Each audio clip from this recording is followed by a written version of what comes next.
love you too, Shayna. Hi, she calls me Pretty Mama. You're my pretty bird. How are you? I'm good. How are you? How are you, pretty bird? Pretty bird.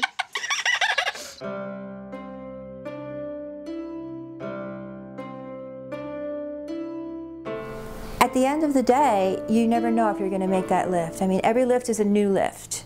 Every time we have a baby born and I have to hand raise it, it's a new baby with its new, unique needs. And I don't know if it's going to survive because some of these birds are so rare. We just don't know what to feed them. We don't know what temperature to keep them at. We don't know when to weed them. We don't know anything about raising them. There's nobody to ask. It's the same thing with doing a lift. You look at that weight and you think, oh shoot, how am I ever going to do this? And then you just block that out of your mind and you do it. And that's such a terrific feeling. It's just a terrific feeling. Ever since I was a little girl, I've felt compelled to speak out on behalf of those who can't talk for themselves. I've felt as though because I have a voice, it's important to give a voice for those that don't have one. And animals have always appeared to me to be in need of assistance. The first bird that I rescued happened totally by accident. I didn't know anything about birds. I wasn't into rescuing birds.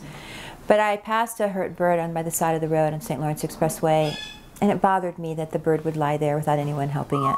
So I doubled back and I picked it up and I took it to a vet. And I was more optimistic than she was because I went every day and visited it, and it seemed to be improving to me. But on day 4, I got a call from the vet telling me not to come in because my bird had died overnight. And I started to cry, but I didn't want my children to see me doing this. They were small and I didn't want to have them see Mom crying. So I picked up our local newspaper and sat down at the breakfast table where the children were eating their cereal, and I hid behind this paper. It turns out that the page that I opened it to, just at random, had a large ad, and the ad said, "Desperately need a home for a white dove." And that was one of the many, many, many coincidences that directed me along the path of becoming a bird rescue. Pandemonium was started by a somewhat chance encounter with a man who stopped by to look at our cranes. He knocked on the door, which was a little unusual because sometimes people would sneak in to look at the birds. But in this case, he was polite and he asked me if he could see my birds. And as I showed him around, we talked. And we talked about what would come next. And I explained to him that I hadn't done a great deal of thinking about what would come next because I was so overwhelmed with the present, what was happening now. Lots of birds to feed, birds sometimes sick, birds needing new housing. Life was incredibly busy.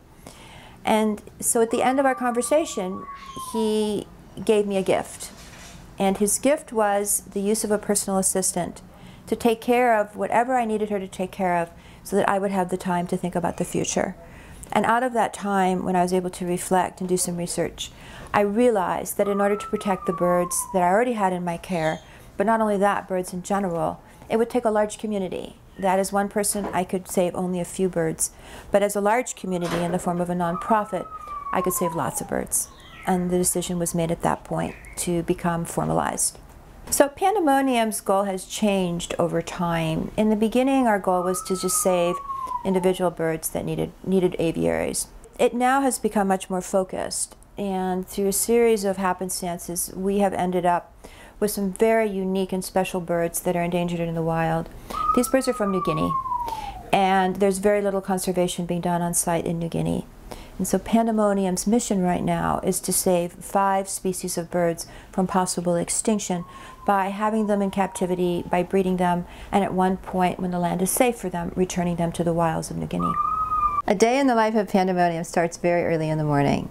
Depending on whether or not we're feeding a baby bird, I'll get up at 3:30 or 4 o'clock in the morning. Sometimes I do paperwork or I write from 4 to 7. If we've got babies and it's doing stuff for the babies like feeding them and cleaning utensils, cleaning their cages. 7:30, if the first volunteers start to arrive, and usually around 7:30 at night, the last volunteers leave. And so most of the day, I'm either taking care of birds or I'm taking care of our human helpers. She has an incredible demand on her time and energy running Pandemonium. She's writing a book. She's basically been writing the book since I met her. It's been a 3-year project or more, I'm sure, for her. Pandemonium continues to grow throughout the course of our relationship and our training together. and yet she still finds time to dedicate every week to training, not only to keep herself in shape, but to compete and to win competitions and such. And I think that keeping that balance in her life really does help keep her mentally and physically healthy. You know, I think I mentioned I'm a competitive weightlifter. I competed at the Pan American Olympics, won a gold medal, broke 9 records, and I couldn't go to the remaining events. I wanted to pick up a national title and an international title. I was invited to compete and I didn't because I had bird work to do. I used to travel a lot. I don't travel at all now. I went away for 2 days. That was the extent of the time I've been away from Pandemonium. I was camping and I was reached that there was a problem here, so I had to come right back. Relationships with my friends are really put on hold for the last decade because there's so much work, there's very little time to socialize. I stopped cooking probably 10 years ago and eating food that's probably not as healthy as the food I used to cook because I'm too tired at the end of the day. I missed activities of my children. I didn't go visit them in college as much as I would have liked to, or at all, because I couldn't get away from Pandemonium. My house is turned over to the organization, so I have no privacy. I think I've given up a lot, but on the balance, I've gained more. So would I do it all over again? Absolutely. At life, you have to prioritize what's important and what is important but not as important. And I believe that just about every step along the way I made the right decisions.